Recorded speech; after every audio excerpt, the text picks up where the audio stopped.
Secretariat, are we ready with the GIS?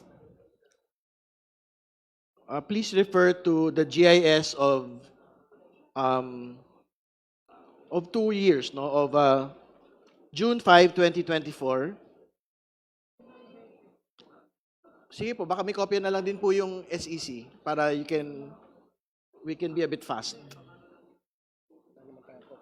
We are looking at the submission of the GIS for June 5, 2024, because this is the year in which the SALIN was submitted as well. Can we state po for the record who are the listed stockholders of GenCorp Industries, Inc.? Well, for the GIS 2024, Can you speak closer to the mic, please, so that we can hear? with respect for the GIS 2024, which was received by the Commission on June 11, 2024, the following are the directors, officers, stockholders of the GenCorp Industries. Kimberly Justin Y. Cruz, also a member of the board of directors, as chairman, president. Sorry. This is not the page that we're discussing. We wanted to talk about the next page po, the stockholder list. Corporate name, GenCorp Industries, Inc. Total number of stockholders.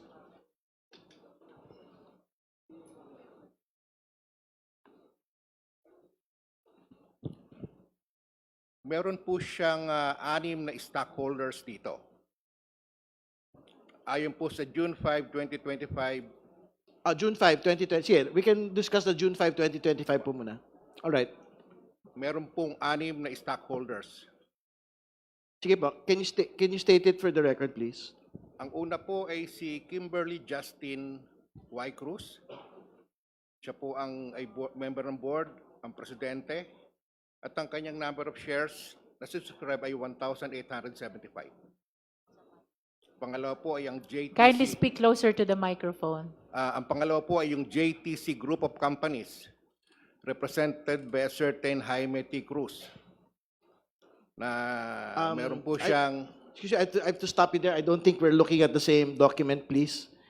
Can you reconfirm the document that you're looking at? And can the Secretariat actually flash the particular document that we want to get presented, please? Secretariat, please flash the concerned document. Is this the document, Honorable Ridon? Can you zoom further, please? Thank you.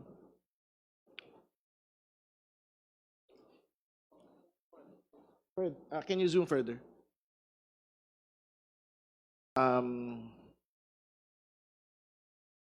Yes, that is the document that we are discussing. Can you state for the record who the stockholders are? Well, Madam Chair, the following are the stockholders. The JTC Group of Companies, who own 54.99% of the company's capital stocks. Number 2, Jaime T. Cruz, owning 0.001%, or just 100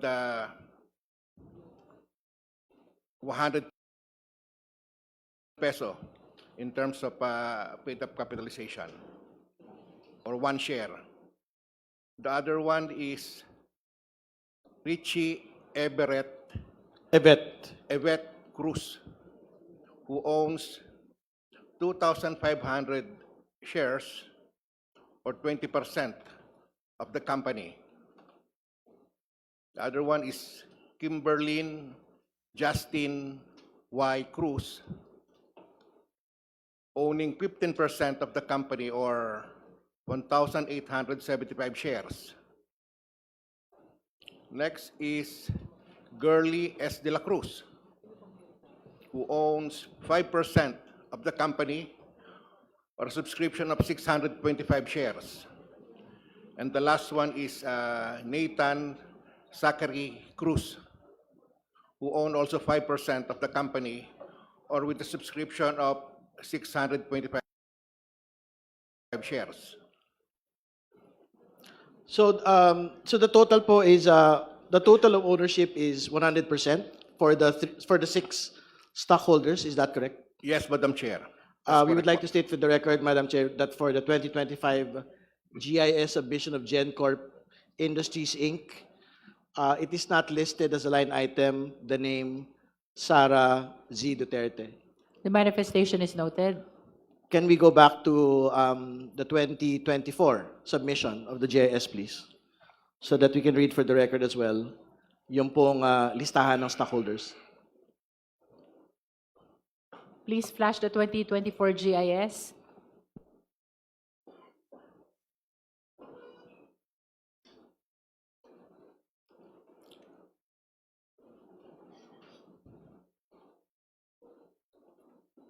Sige po, do you have the document, sir?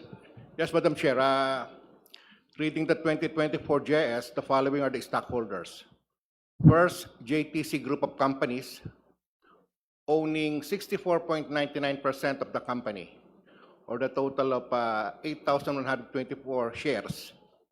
Second is Mr. Jaime T. Cruz, owning just 1 share, or 0.001.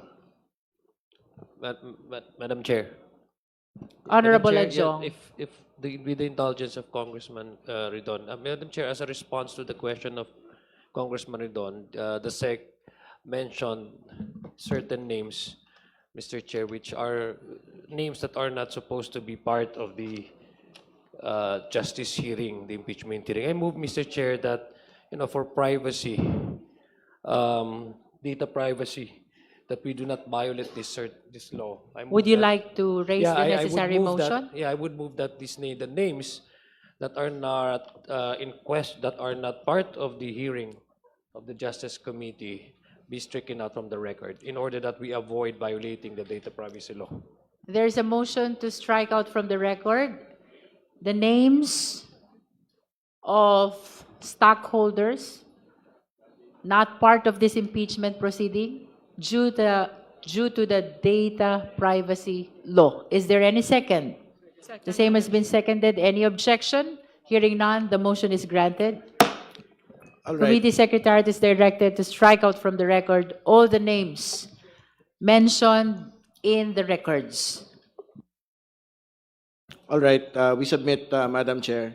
Can we just state for the record, I'd like to state for the record that even in the 2024 GIS submission, there is no name in the stockholder list that is named Sara Z. Duterte. So let us proceed po to the financial statements of GenCorp, Madam Chair. You may proceed. Can we flash po the financial statements of GenCorp? The audited financial statement of GenCorp. Kindly flash. Please redact the names of those who are not privy in this impeachment proceeding.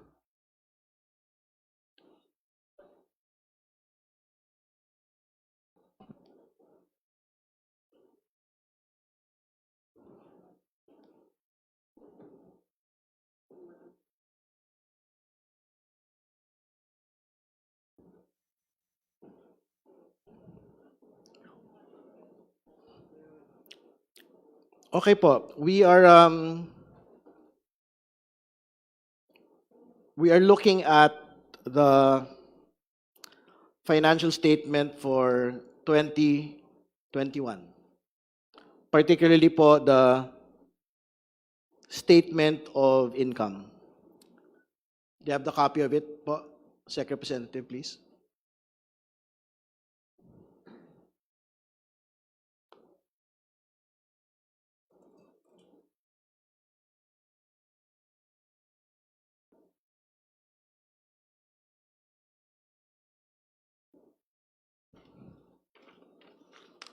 Ayan pala eh. Okay. Sige po. For 2021, the revenue of GenCorp po is, can you read it please? For 2021, the revenue as appearing in a statement of income is 28,087,703. Can we zoom it Can we zoom the slide, please? 28 million for 2021. And then for 2022, can we state for the record the revenue for 2022? The revenue for 2022 is 300 billion 23,052. Okay. Can we go to the next year's financial statement so that we can state for the record po the succeeding revenue of GenCorp for 2023?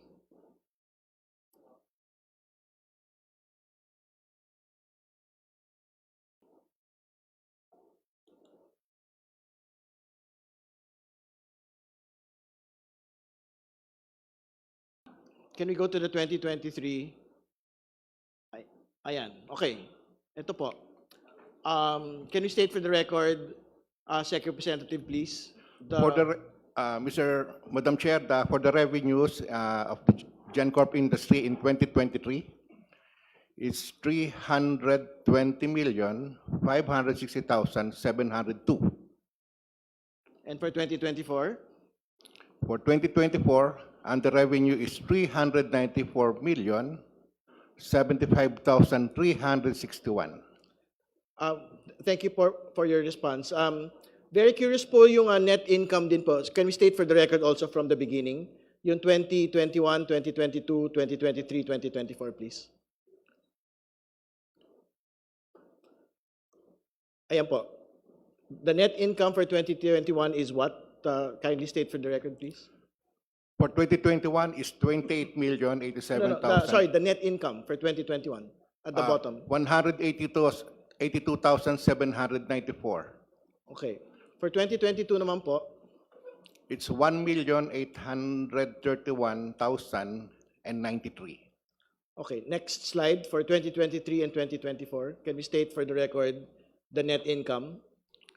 For 2023 is 2,700,451. And for 2024? For 2024 is 3,324,863. Thank you for the statement. Madam Chair, we'd like to manifest that very curious po itong kumpanya po na ito dahil ito po ay mula 2021 biglang lumobo from 28 million to 300 million yung po kanilang revenue. Pero yung pong kita nila, yung tubo nila ay consistently po 0.08% lang po yung kanila pong margin. No? So makikita ho nyo dyan na kahit gaano kalaki po yung kita ho nila, 300 million, aabot pa ho ng almost 400 million.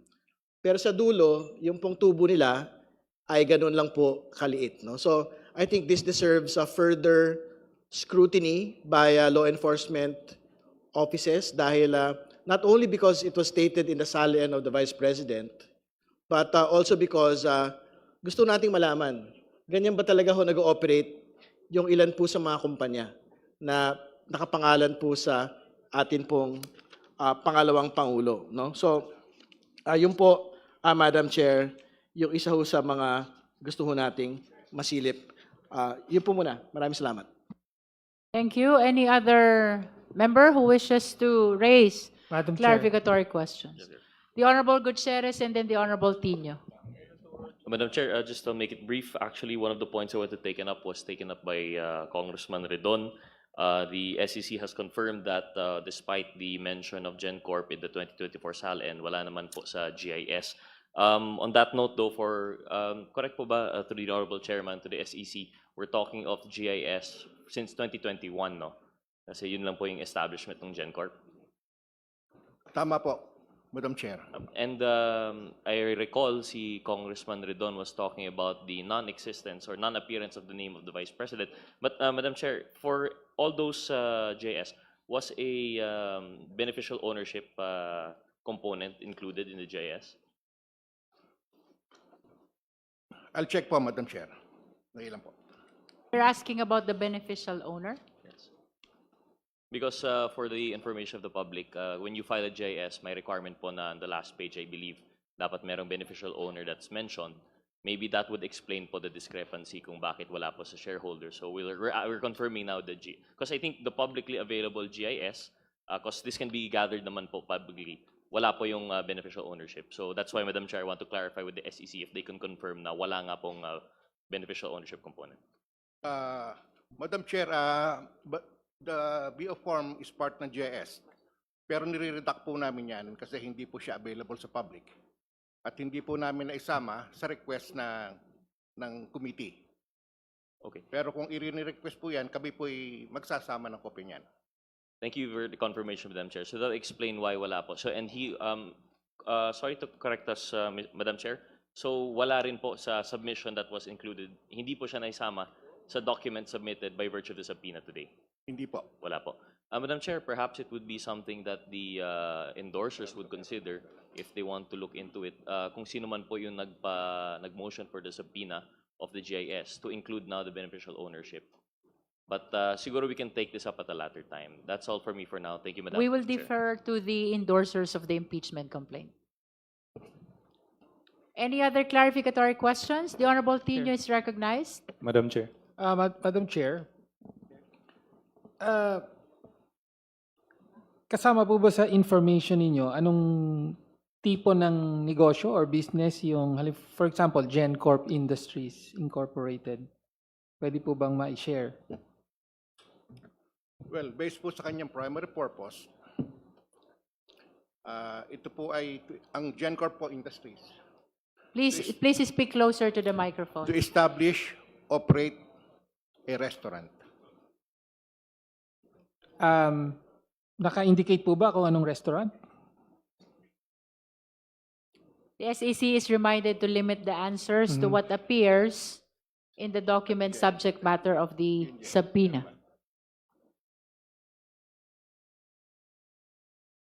Sa NGS, baka mayroong business name. I-check lang po namin kung may kasamang business name ito. Sige po. Please limit the answer to what appears in the document subject matter of the subpoena. Madam Chair, talaga pong GenCorp Industries lang ang pangalan ng negosyo. All right. Madam Chair, as an observation or manifestation, Yes. through my own research, GenCorp Industries appears to be associated with a Jollibee branch in Bolton, which is on CM Recto in Davao City. That Thank is you. your manifestation. Yes. The committee notes the manifestation of the Honorable Tino. Are you finished with your clarificatory questions, Honorable Tino? Yes, Now we Madam Chair. recognize the Honorable Lord Suwan. Thank you, Madam Chair. So to the representative of the Securities and Exchange Commission, do you have with you the general information sheet for Metro City Chow Foods Corporation?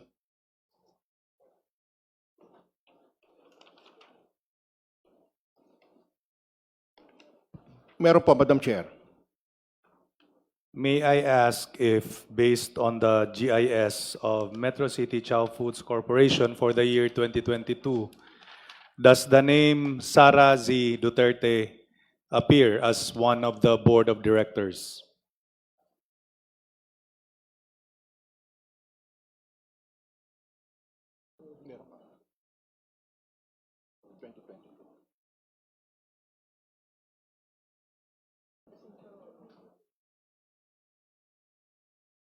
Meron. 22, 20, meron.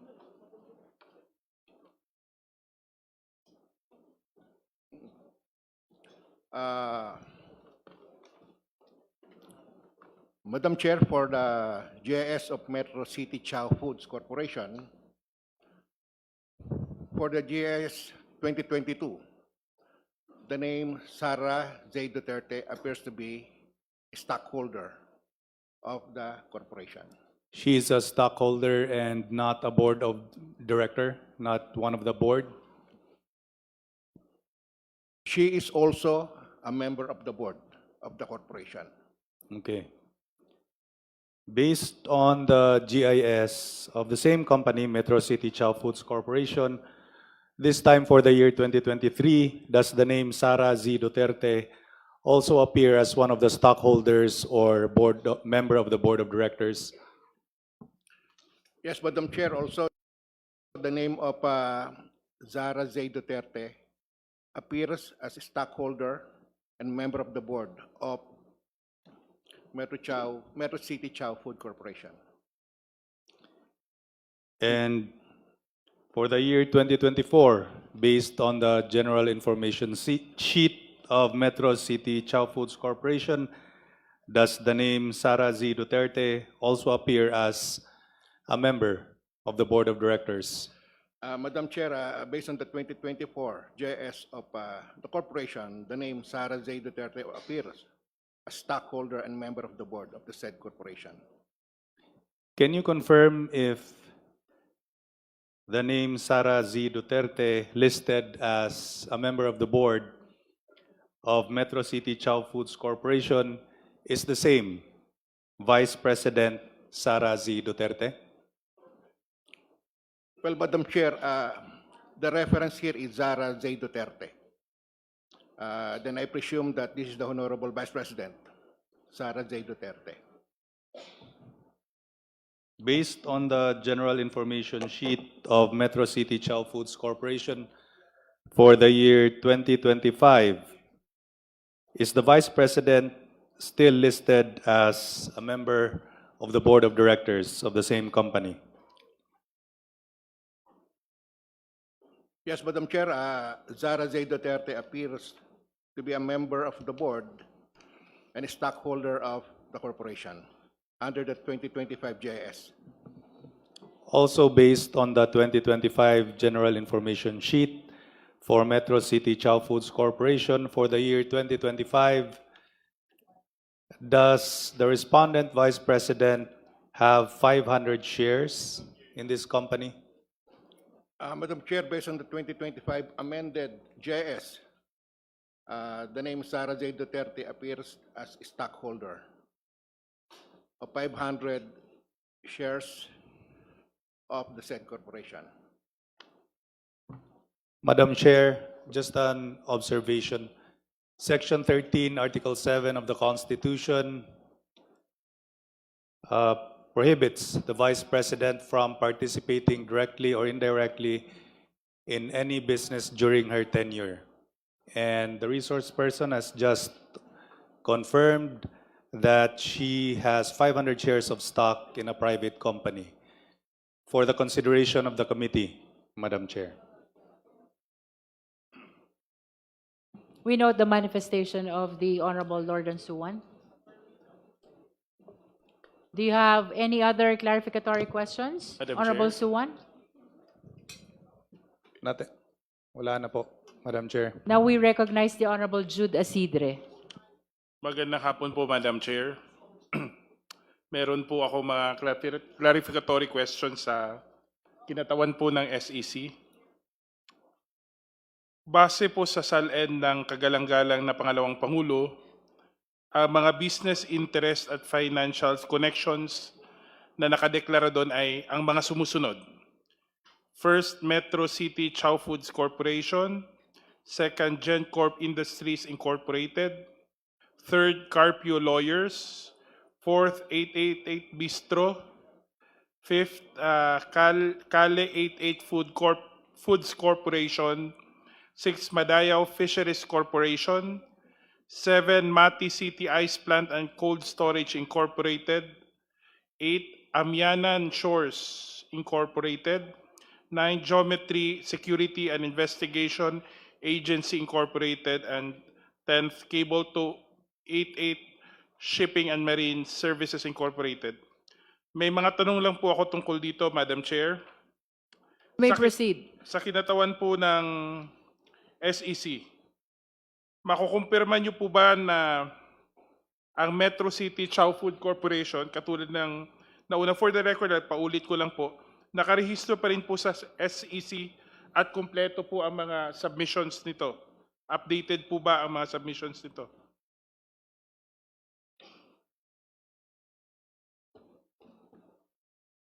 SEC?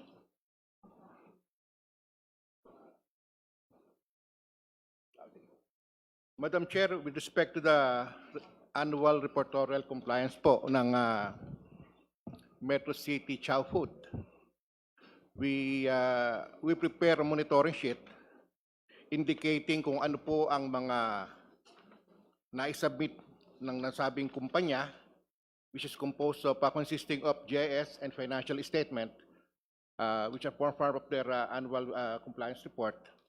At base po sa aming record, sa GIS po, noong 2017, hindi po siya nakapag-sumite ng GIS. Etong 2022 at 2023, nakapag-submite po siya, kaya lang late. Tungkol naman po sa financial statement, 2026 po, rather 2016, wala po siyang submission. Yun po yung mga pagkukulang nung nasabing Metro. Madam Chair, magkano Kumpanya. naman po ang latest declared income ng Metro City Chow Food Corporation base sa pinakalas pong AFS nito?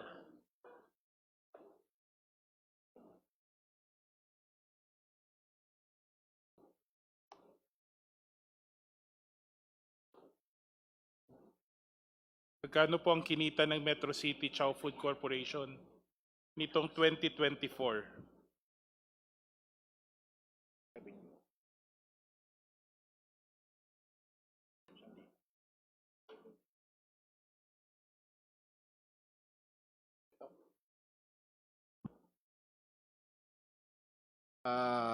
Based po sa 2024 financial statement, ito po ay may revenue na 35,097,069. Gross or net po yun?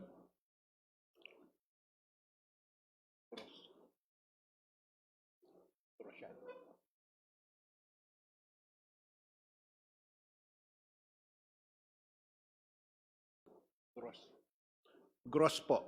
Ang net income po ay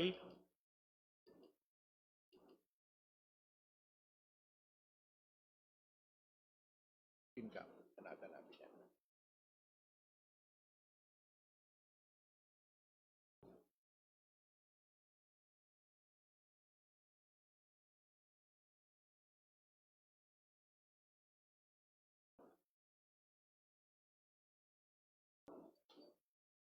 nasubmit po lahat, Madam Chair, ang mga documents na ito po, ng mga AFS at GIS po ng mga kumpanya. That is the manifestation earlier of the SEC, and we took Yes note po, we of the already submitted po. manifestation. Yung net income po ng 2024.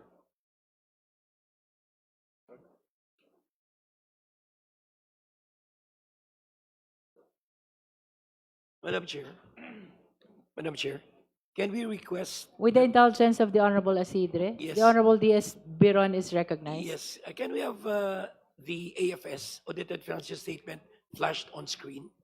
Secretariat, please flash the 2024 audited financial Thank you, Madam statement. Chair. Redact the name of the other stockholders.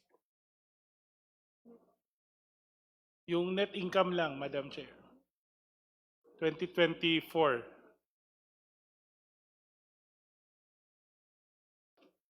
It's net loss. So may net loss po. Will you confirm po na ang net loss ay 309,860 pesos as of 2024? Madam Chair, I confirm that the Metro Chow Food, based on the 2024 financial statement, year ended December 31, has incurred 309,860 loss. Net loss po. For the next company, Madam Chair, let's go to GenCorp. Just for the record, Please flash the GenCorp statements of income. kinukumpirma niyo po na meron pong submission sa SEC ang GenCorp. Kasama po ang GIS at AFS. Meron po kaming isinimiting kopya as requested po ng committee. Ang ASF po updated at kompleto po ang submission? Or may kulang na taon po ba?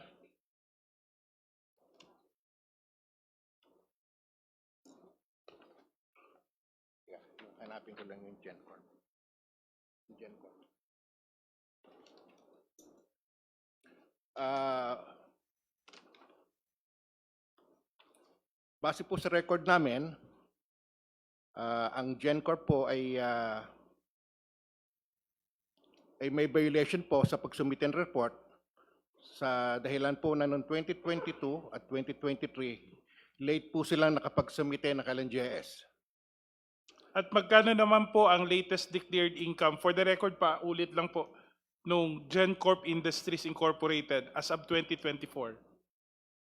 Net income po. Pabasa lang po, naka-flash na yan siguro, sir. It's 3,324,863. Madam Chair, The Honorable Flores, with the indulgence of the Honorable Asidre. with the indulgence of Congressman Asidre, may I just know, Madam Chair, where this line of questioning is leading us, Madam Chair? Honorable Asidre. First, these companies have already been declared by the Vice President Inasal, and I don't know why we're discussing the income of these corporations. I just want to know the relevance, Madam Chair, because May we hear from the Honorable Asidre? We're considering, Madam Chair, na from the income of the business interests of the Vice President, they may be able to justify any of the amounts presented as income in their statement of assets and liabilities. That's why we would want to establish whether the proceeds from these businesses would suffice as to support any of the amounts reported in the SALN. That is the intent of the questioning, Madam Chair. well, Madam Chair, the Salan law just requires to make the declarations, Madam Chair. It does not require us to indicate whether it's earning or it's not earning, Madam Chair. So where are we going with these questions, Madam Chair? Nonetheless, let us allow Honorable Asidre to proceed. No, he intends to establish where the net worth came from. That Madam is Chair. why the questions are whether or not the businesses registered in the name of the respondent generated income or otherwise. Madam Chair, with the Honorable indulgence Diaz of Beron. Congressman Asidre, the questioning of Honorable Asidre is well justified because in this declaration of income, if all the business interests of the Vice President would include issuance of dividends because she is one of the owners of the corporation, then that would justify infusion of these proceeds from the issuance of dividends. That would constitute part of her declaration of SALN because it is not included in the ITR. In the filing of ITR, that exempts, I think our Commissioner BIR will explain that further, hindi makikita yan sa income tax return ng Vice Presidente kung may dividendo. It will only appear in the infusion of funds as part of her SALN kung nag-issue ng dividendo ang mga kumpanya na pinagmamayari nila. That's why well justified ang mga questions ni Congressman Asidre. That's all, Madam Chair. With the indulgence of the Honorable Flores, let us allow the Proceed. Honorable Asidre to continue with his clarificatory questions. Now let's move to the next company that was identified in the Vice President's SALN. Kompleto po ba ang registration ng Carpio Lawyers? Sir. Ang Carpio Lawyer po ay isang partnership kaya ang napadala lang po namin ang kanyang article certificate recording of the articles of partnership ng Carpio Lawyers. At tama po ba na hindi nire-report ang income ng partnership sa SEC? Hindi po required na masumiti sila ng GIS o financial statement kung ito ay isang partnership. Madam Chair, kompleto, we'll go to the next company, Kale 88 Foods Corporation. Kompleto po ba at updated ang submissions ng Kale 88?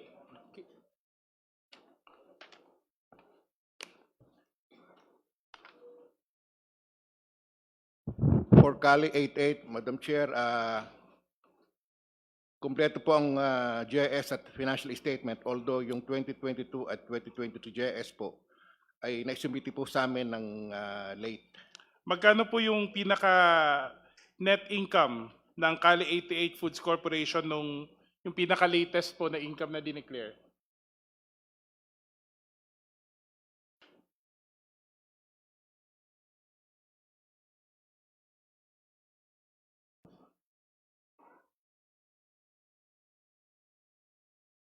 Pwede po bang ma-flash yung latest na audit financial What company is statement? this? Kale 88 Foods Corporation, Madam Chair. 888 Foods Corporation? What year?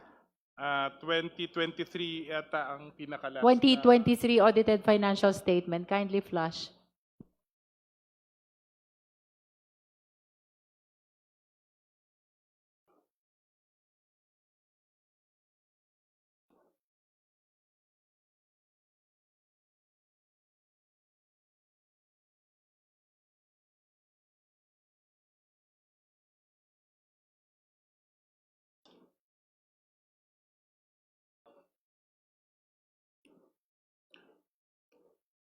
Madam Chair, based po sa 2023 financial statement ng Kale 88 Foods Corporation, siya po ay merong net loss sa halagang 1,880,781.66. Thank you, Madam Chair. Next na nakalista po sa SALN ng Vice President is Madayaw Fisheries Corporation. Nakaregister pa rin po ba sa SEC at kumpleto ang submissions ng Madayaw Fisheries Corporation?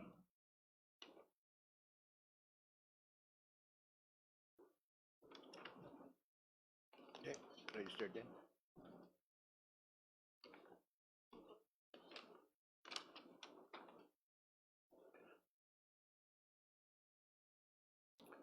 Madam Chair, with respect to Madayaw Fisheries Incorporated, wala po siyang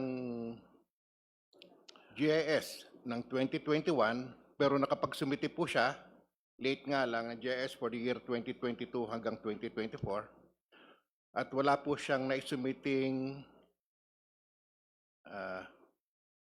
rather, yung GIS po ng 2022 hanggang 2024 po ay hindi niya na-submit. Ganun din po ang financial statement from 2021 to 2023, not filed po. Madam Chair, ito po ang submission for Madayaw Fisheries Corporation or Madayaw Fisheries Incorporated yata ang na-mention niyo? Madayaw Fisheries Incorporated po. Pero ang nasa SALN po ng, I just want to note, Madam Chair, that the corporation mentioned in the SALN of the Vice President is Madayaw Fisheries Corporation. Anyway, just to make it, just to take note of that.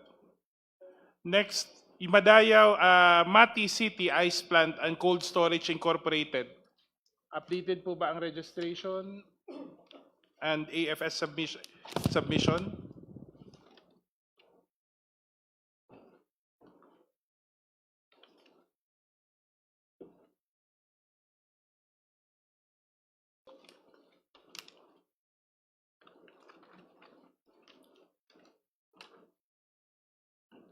With respect po sa Mati City Ice Plant and Cold Storage,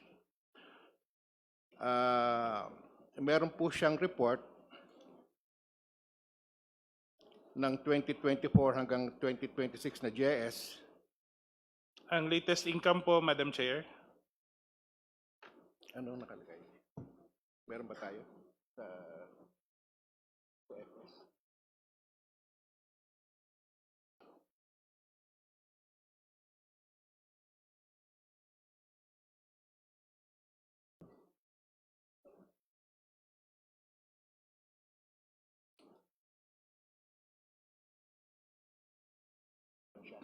Pwede po bang ma-flash ang audited financial statement ng Mati City Ice Plant and Cold Storage?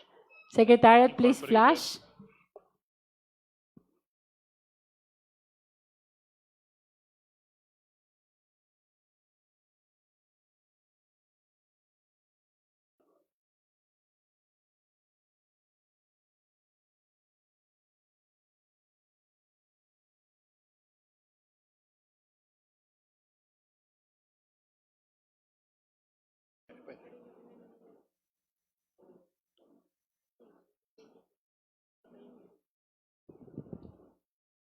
Madam Chair, based for the sa 2023 financial statement of Mati City Ice Plant, meron po siyang net loss amounting 394,939 pesos. Thank you, Madam Chair.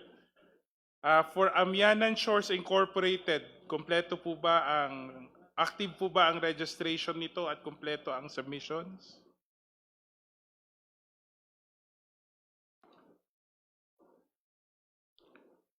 Ang Amianan po ay hindi pa nakapag-submit ng kanyang GIS at ng kanyang financial statement. Thank you, Madam Chair. Next would be Geometry Security and Investigation Agency Incorporated. Nakarehistro po ba ito at updated sa mga submissions? Madam Chair, with respect to Geometry Security and Investigation Agency, meron po siyang GIS for the year 2024 and 2025. Meron po siyang financial statement for the year 2024. Magkano po ba ang latest declared income ng Geometry Security and Investigation Agency? Well, for the year 2024 po, ang Geometry Security and Investigation Agency po ay merong loss na 1,434,960. For 2025, yun yung pinaka-latest yata. Ang kanya pong loss for the year 2024 ay 4,851,490. Thank you, Madam Chair. We'll move on to the last company that's declared by the Vice President, Cable Tow 88 Shipping and Marine Services. Active po ba ang SEC registration nito at kumpleto ang mga submissions? Madam Chair, ito pong Cable Tow 88 Finance Shipping and Marine Services ay na-register lang po noong April 15, 2024.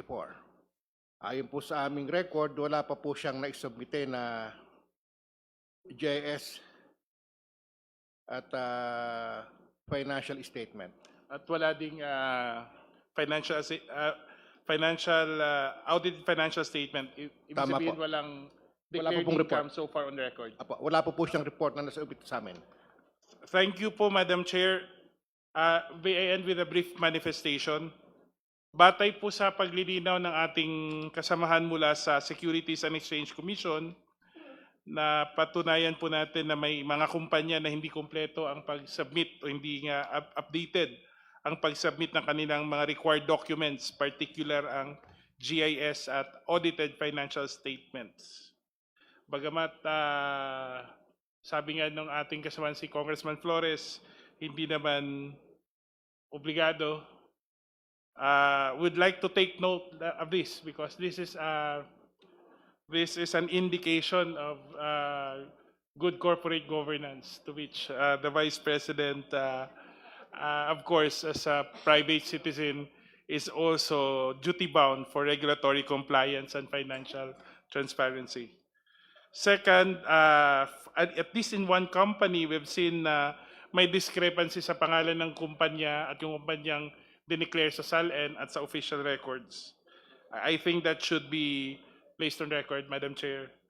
Pangatlo, based sa mga available financial statements, nakikita nating hindi maaring magkatugma ang mga ito sa mga naitalang kita o anumang financial transactions na napaulat. We already know how much the Vice President earns. That's a public record as Vice President of the Philippines. And now we've come to understand the possible revenues earned from her private businesses. So I think, Madam Chair, it would be very important for the full appreciation of the issue at hand. That is all, Madam Chair. Thank you. Any other clarificatory question for the SEC? None? May we direct the committee secretary to call the Vice President. Thank you, Madam Chair. May we know if the respondent, Vice President Sara Z. Duterte, is present? The respondent is not present today, Madam Chair. Let it be placed on the record that the COMSEC call again the Vice President The intention of the committee is to provide her the opportunity to present her evidence, including counter evidence, and to raise clarificatory questions to resource person representatives from the SEC. That is for the record. If there are no more questions for the SEC, would you like to stay with us to join the BIR as our last resource person? Umiiling na yung SEC.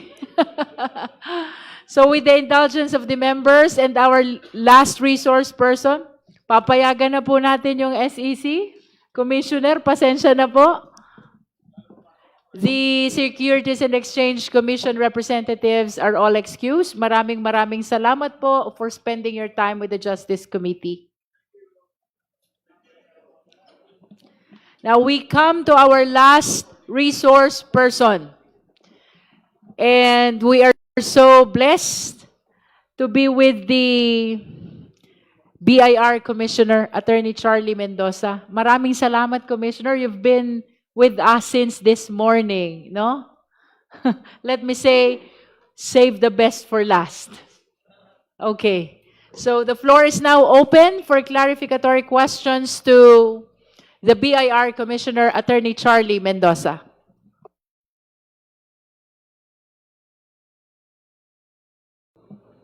Any member? Madam Chair.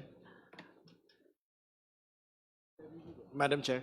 The Honorable Ridon is recognized.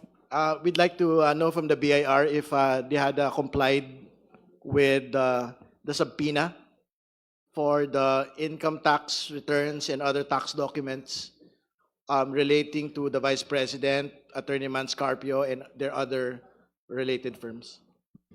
Good afternoon, Madam Chair and honorable members of the committee.